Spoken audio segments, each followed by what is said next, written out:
નમસ્કાર ખેડૂત મિત્રો, હું છું મુકેશભાઈ કિંગલા, ખેડૂતનો સાથ ચેનલમાં. તો ખેડૂત મિત્રો, આજે આપણે વાત કરવાની છે જીવામૃત વિશે. જીવામૃત બનાવવા માટે શું શું વસ્તુનો ઉપયોગ કરવો, કઈ રીતે બનાવવું અને તેનો જમીનમાં કે છંટકાવમાં કઈ રીતે ઉપયોગ લેવો તે. તો સૌપ્રથમ ખેડૂત મિત્રો, એક બેરલ આપણે લેવાનું છે, જેમાં 200 લીટર પાણી સમાઈ શકે તેવું. તેમાં 10 કિલો ગાયનું સાન લેવાનું છે, 10 લીટર ગૌમૂત્ર, 1 કિલો દેશી ગોળ, 1 કિલો ચણાનો લોટ લેવાનો છે, 1 થી 2 મુઠ્ઠી માટી લેવાની છે, તે પણ શેઢેપાળાથી અથવા રાફડાની માટી લેવાની છે. તો ખેડૂત મિત્રો, આ બધી વસ્તુ બેરલની અંદર નાખી દેવાની.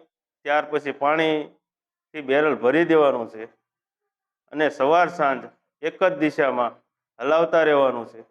આ રીતે 4 દિવસ સવાર સાંજ બેરલ કમ્પ્લેટ વ્યવસ્થિત હલાવતા રહો અને બેરલને તડકામાં પણ નથી રાખવાનું.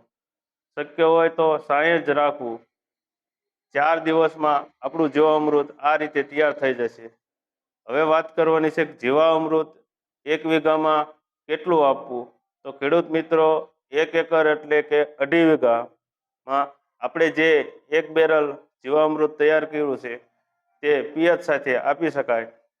ત્યાર પછી ખેડૂત મિત્રો, પાણી સાથે આપવું હોય અથવા પંપમાં નાખીને છંટકાવ કરવો હોય તો તેને જીવામૃતને ગાળી લેવાનું.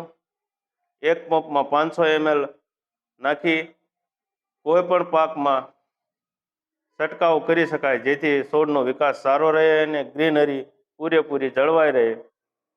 જીવામૃત પાણી સાથે જમીનમાં આપવાથી બેક્ટેરિયાનો પણ વધારો થાય, જેથી જમીન પણ સુધરે, ઘણા ખાતરના ખર્ચા પણ ઘટે, જમીન પણ ફળદ્રુપ થાય. તો ખેડૂત મિત્રો, જાતે જ જીવામૃત બનાવી ખર્ચ ઘટાડો અને જમીન સુધારો. જય ભારત.